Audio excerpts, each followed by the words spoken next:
Hello, just a quick introduction for myself. I am Charlotte. Hello. And these are some of the animations and like arty things that I have worked on. Thank you. Good that you can see them. My background is in TV animations. I previously worked on like some TV shows that aired on like Apple TV and Netflix, and like it was a crazy time. I did not enjoy working in TV animation, so here I am now in indie games. Woo woo. So the reason I pivoted to indie games is like I really love making meaningful, wholesome content, and I like want to continue that. So that's why we are all here. Natalie, you understand. You know what's up. So yeah, thank you. This is who I am.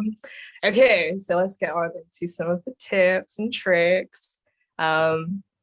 My first advice is about the 12 principles of animation. If you are well versed in animation, you will know there are 12 principles of animation. But I am here to tell you that you do not need all 12. In order to make cute, like, you know, relatively smooth animations, you just got to focus on squash and stretch and follow through and overlap. Those are the two main ones I feel like I use all of the time. I don't know how well versed in animation is everyone here. Like, I can like quickly run through them all, but like they're kind of boring, some of them. So I know nothing. Okay, we can run through them. No problem. So I have an example of squash and stretch on the right with the top, like the bouncing ball animation. So squash and stretch is about like the shape, like squashing and stretching. That's it. But like to your eye, it doesn't really look like that. But when you animate, you can add some like extra bounce and like exaggeration through squash and stretch. Anticipation is like the wind up to an action. So like before you throw a punch, you're gonna like wind back and then you throw the punch. That is like what anticipation would be. Staging is pretty boring. It's like, oh, you got to put things in nice places on the screen. Not my strong suit at all. But it is pretty important. It's pretty important. I mean, you know, so like some of the techniques would be like splitting the screen into thirds and putting them on like the little third points. That's like where your eye is normally drawn to. So like 3 sections across and then 3 down, and then like the points where they intersect, those are the places that we tend to look. Jonathan says, my animation teacher told us we needed to know the 12 principles, then proceeded to only teach squash and stretch. See, just goes to show, doesn't it? Why do we have 12 principles? I don't know. So we also have straight ahead action and pose to pose. So these are 2 techniques of animating you can use. Straight ahead action is like you just go straight through and animate everything, like you don't look back. Pose to pose is you plan it out. Oh, I'm gonna do a jump. We'll do like you're standing and then you're squatting and then you jump to the top and then you're back on the ground. That's like pose to pose. And then you go back in between and do all the stuff in between. Straight ahead is kind of like for like fire. You're going to animate some fire burning. You don't really need to look back. You just go. So that's the two techniques of animation. Follow through and overlap is like the little cat jumping on the bottom right. So when the cat jumps, the tail is an example of follow through and overlap. So the tail has like a slightly delayed animation compared to the rest of the body, and it follows through with like the shape of the cat and like the movement that it takes and that kind of stuff. So I feel like that's one of the more important ones you can take from the 12 principles. Slow in and slow out. Oh god. So this one is about slow in and slow out. This one's tough. This is very After Effects-y kind of stuff, really. So before you like move into an action, you should like slow. There's like ease in and ease out. Same thing. Like you kind of like move a bit slower and then you move a bit faster and then you slow back down. It's just about the speed of things, really. This one is a bit more. I think it's a bit more like depends on the situation, but yeah, it's the slow in and slow out. It's up to you if you want to use it. I usually just automatically do it like in After Effects and stuff like that. So up to you. It can help. Depends on the animation that you're gonna do. Natalie says, when you normally animate, do you go ahead and do every frame in order rather than doing the keys? Yeah, it depends. Nowadays I do a lot of pose to pose stuff. Before, when I first started animating, I did straight ahead because I couldn't be bothered. to do the keyframes. So now I like to plan stuff out a bit more. But it depends there. Yeah, it depends on what you're animating. Sometimes if you want to get it, you can get a little more life in the straight ahead action sometimes, because you're thinking a little bit less about the poses, so you can get a bit more like movement and stuff. But highly depends on stuff like your drawing skills, how used to animating you are, and that kind of thing, and like what you're animating. So it's all a bit different. Arcs is about so you should move in arcs, basically. That's about it. So like the cat animation, you see the cat kind of jumps in like a little upside down U shape. That's an arc. You don't move around in straight lines. I don't know. Take that if you want to. Secondary action. Oh my god, is secondary action actually? I forgot what secondary action is. I don't remember. I thought the cat's tail was follow through and overlapping, but maybe that's secondary action. I don't remember. I'm sorry.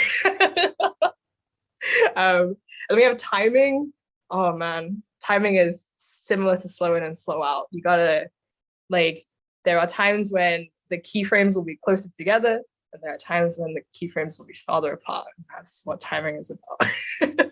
This is going into very technical animation stuff. So if you are not understanding, please let me know and I will try and explain a little better.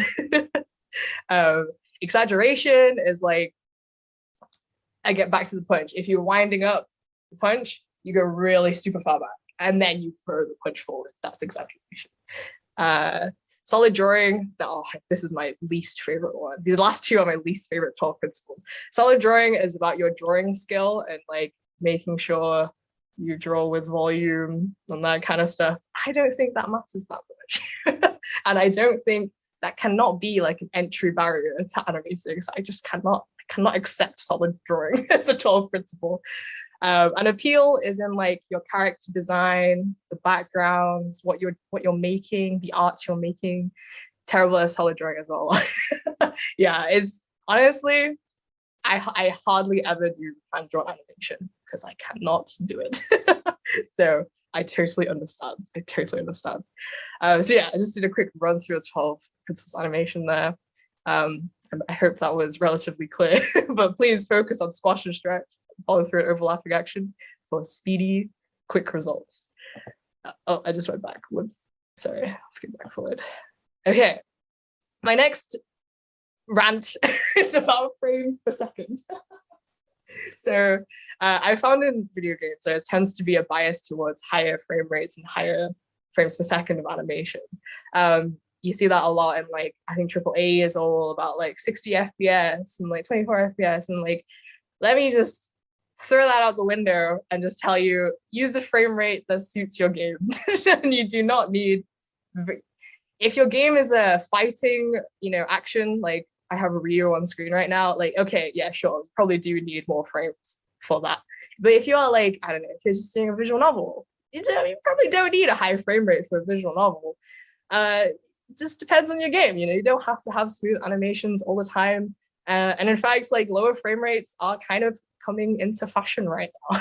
So please consider what your scope is. If you're going to go for high frame rate, make sure you are scoping your game correctly and be ready to draw a lot and make a lot of frames, a lot of data, because there's going to be a lot. So consider what kind of frame rate will suit you and your game better. I think there is no shame in low frames. So use one frame. If this is still image, yeah, good, no problem. That's totally fine. And I think to decide what kind of frame rate will help you, I would suggest starting off with keyframes and then seeing if maybe I want this a little bit smoother, then add in a few more frames in between and see if that is good. So yeah, I have the Ryu images are some examples of very solid keyframes here. I think, I think for a fighting game, there are more keyframes than you will need, but it's a fighting game, so you got to use those frames. I have a little video here of an example of a comparison between all of the different kinds of frame rates. So this represents 8, 12, and 24. So up to you which one you prefer. I like 24 obviously is the smoothest one.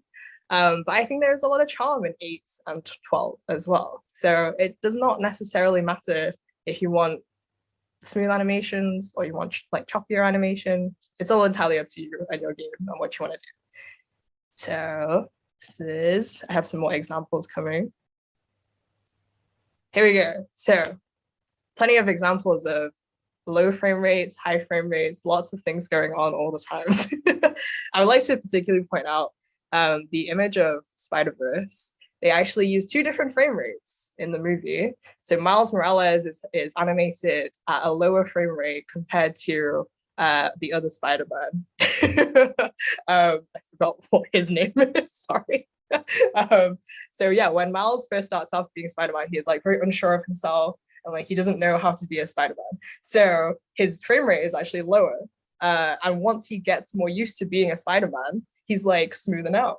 And that's like a cool use of frame rate. And it's like, it is informed with context and storytelling and narrative. And I think that's a very cool way of using frame rate. And I also wanted to point out, yeah, in anime, oh my goodness, all those fight scenes, action, it's low frame rate. What low frame rate often does, it helps you fill in the gaps yourself. And you can kind of like imagine things to be a little bit cooler than they might be. So I think FMAB has a fantastic, like incredible action all the time, but the low frame rate is often to save animators some pain, but also you can capture like a lot of great action with like a bit more spacing and like lots of like action going on. Yeah. And then I wanted to point out the Cuphead one as well. There's 2 different uses of frame rate there again. So like when the plane lady is like, you know, she just got hit, that is like just 2 frames just moving between each other. And then once she turns into the crescent moon, that's like, whoa, smooth AF once again.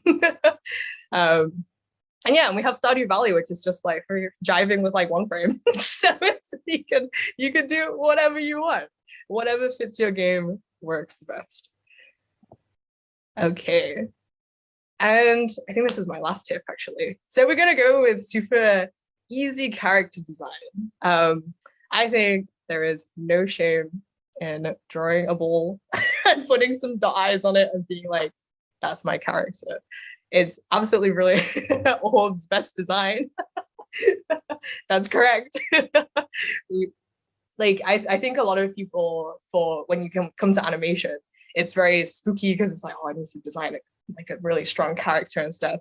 And like, yeah, you do, but also you can keep it really simple. Start with shapes, start with circles, start with triangles, like do what you need to do to get your like basic character design down, and like stick on some dot eyes and let's get going. Like you don't need to be, especially if you're not used to animation, just keep the elements as simple as possible. The least amount of stuff, the better your animation will be. Like let's take out capes. You don't want too many clothes on there. Like just keep it as simple as possible. The least amount of elements will make the best animation, especially if you're not used to it. And yeah, I am a big fan of like dot eyes. no crazy eyes. I stick on some eyebrows, but dots for eyes. Yes, I love that. Okay, so I think we're gonna get into some animating in Google Slides.